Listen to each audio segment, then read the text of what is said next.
So guys आप सब कैसे हैं? आई होप बढ़िया होंगे और अपनी लाइफ में कुछ ना कुछ अच्छा और प्रोडक्टिव कर रहे होंगे। So welcome to my YouTube channel. दोस्तों 2-3 दिनों से इंटरनेट पे एक वीडियो बहुत ज़्यादा वायरल हो रही है। पहले वो देखो, उसके बाद मैं अपना पॉइंट ऑफ व्यू शेयर करता हूँ। और वीडियो को एंड तक देखना, trust me it will be a eye opener for you. वो 30 लाख से ज्यादा नहीं दे सकता पत्नी को। और 14 कॉम्प्रोमाइज कितने में हो गया था? पत्नी पति पत्नी है दोनों। 30 लाख वो देने तैयार। पार्टी हमारी ये दूसरी पार्टी बोल रही 40 लाख चाहिए, उसकी 40 लाख देने की हैसियत नहीं है। 30 लाख देने तैयार है। 15 साल से बाहर है, अलग अलग रह रहे हैं। जब हम लोगों ने इसमें करा था सर 5/9/24 को, तब ये लिखा था कि हस्बैंड 15 लाख देने को तैयार है, 30 ग्राम। अब वो 30 पे आ गया और वाइफ 40 पे चली गई। नहीं जा पाओ, हम नहीं कर पाएंगे 40 का। क्लाइंट इसके मैंने उसको उत्तर इसी केस से उस समय कितना बोल रही थी वाइफ जब आपने 15 बोला था? 40 बोल रही थी। पहले से 40 बोल रही थी।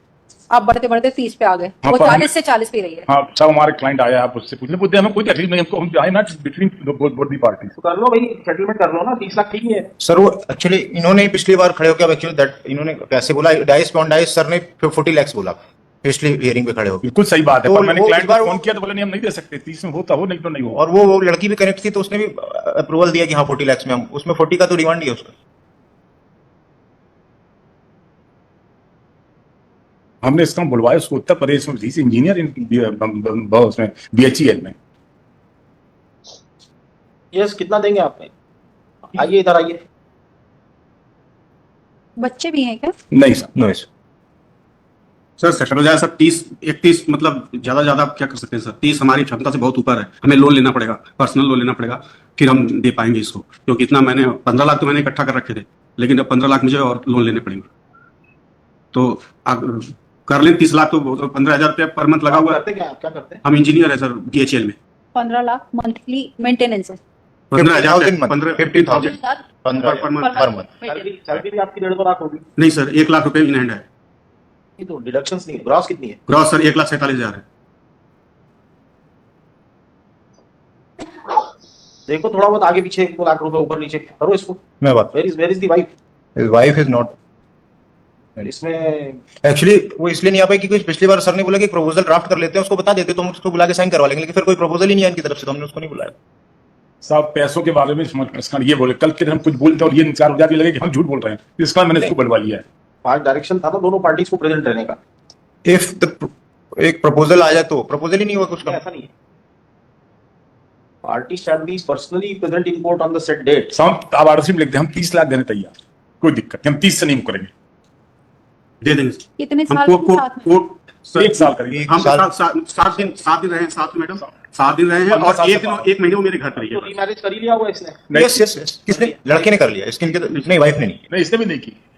Please government servant can not be do this, otherwise कोई भी रिपोर्ट कर देगा बाहर आ जाएगा। ही हैड ए बेबी, ये ऑथेंटिक है बिल्कुल, इन्होंने शादी कर ली है, इनके पास पर इनका बच्चा 21 साल तो रहे। हाँ हम रहे 1 साल रही। 30 में करो, सेटलमेंट करो। चलो मैं एक बार करिए, बाद में इसको लिंगर ऑन मत करिए, ऐसा अदरवाइज तरीका नहीं हो सकता ना कि पैसे कमाने की रास्ता निकाला जाए इससे। एक्सटॉर्शन का केस थोड़ी है ये। मैं कंफर्मेशन एक बोले कि इट में भी टिकट नहीं पास हो रहा। इररिट्रीवेबल ब्रेकडाउन ऑफ मैरिज में कर देंगे इसको।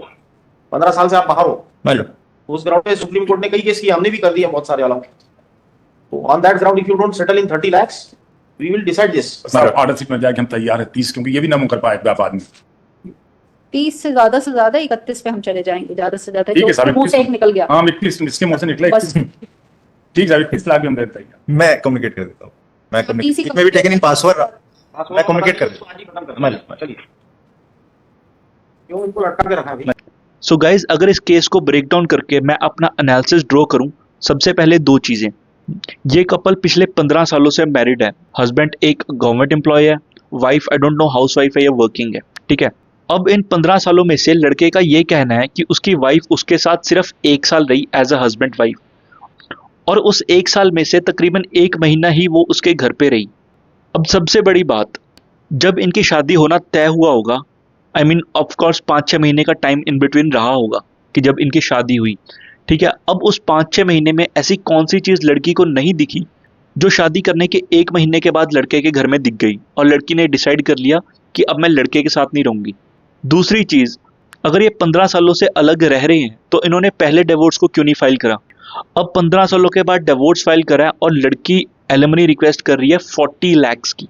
हस्बैंड इनिशियली कह रहा था कि वो 15 लाख दे सकता है, ऑलरेडी एक 15,000 कंपनसेशन मंथली दे रहा है, ठीक है। उसके बाद एडिशनली वो 15 लाख कंपनसेशन देने के लिए तैयार है, बट वाइफ कह रही है कि वो 40 लाख ही लेगी। आदमी 15 लाख से 30 लाख पर पहुंच गया, जिसमें वो 15 लाख का पर्सनल लोन लेगा, बट वाइफ 40 लाख से 1 रुपया भी कम करने के लिए तैयार नहीं है। सबसे पहली बात तो गवर्नमेंट को ये पूछना चाहिए या जस्टिस सिस्टम को ये पूछना चाहिए कि आपको 40 लाख चाहिए किस ग्राउंड पे। इनका कोई बेबी नहीं है जिसकी मेंटेनेंस चाहिए या जिसको पढ़ाना लिखाना है, ठीक है। अगर वाइफ को मंथली मेंटेनेंस 15,000 की दे रही है, she is a individual, she is a human being, छोटा मोटा जॉब तो वो भी कर सकती है और अपने लिविंग एक्सपेंसेस निकाल सकती है। उसके ऊपर से 15,000 उसे एडिशनली मिल रहा है, 40 लाख मांगने का क्या ग्राउंड है। और इस चीज को मैं स्वीकार नहीं कर सकता कि ये 15 साल से एक दूसरे से अलग रह रहे हैं, तो लड़की की लाइफ में कोई भी एक एडिशनल पार्टनर या कोई लव रिलेशनशिप नहीं रहा होगा 15 साल से, ठीक है। उसके बारे में इंक्वायरी होनी चाहिए, क्योंकि अगर आप किसी और के साथ किसी लव रिलेशनशिप में हो, देन इस एलिमनी का, इस कंपेंसेशन का कोई मतलब ही नहीं है।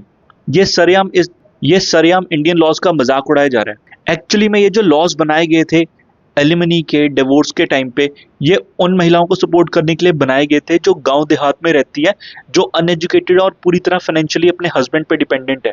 उनके तक तो आई एम श्योर हेल्प पहुंच ही नहीं रही होगी, उनकी तो कोई सुनने वाला नहीं है। इस लॉ का फायदा वही उठा रही हैं जो पढ़ी लिखी महिलाएं हैं, जो फाइनेंशियल इंडिपेंडेंट है और जो अपनी देखभाल कर सकते हैं।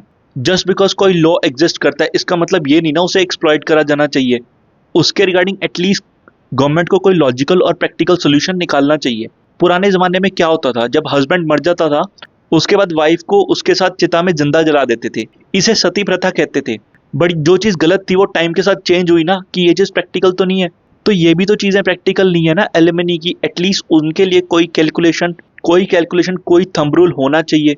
ऐसा नहीं है ना आप मुंह फाड़ के कुछ भी मांग लो, 40 लाख दे दो, 50 लाख दे दो। उसके बाद ऐसी लड़कियां डिवोर्स लेके पता है क्या करती हैं, उसके लिए ये वीडियो देखो।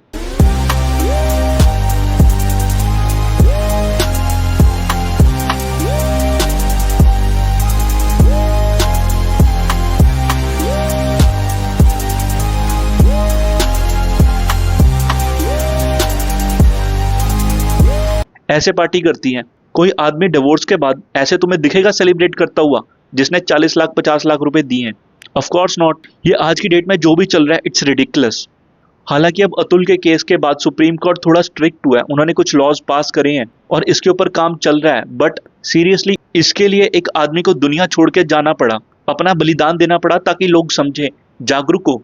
So guys, till now I am saying कि भाई लोगों की गलतियों से देखो, सीखो, इम्प्लीमेंट करो। और भाई अगर you are looking for a potential partner, you have all right to do all kind of background checks to understand the other person and take your time before taking any decisions. So इसी के साथ इस video का wrap up करते हैं। So next video में मिलेंगे, तब तक के लिए थैंक यू वेरी मच।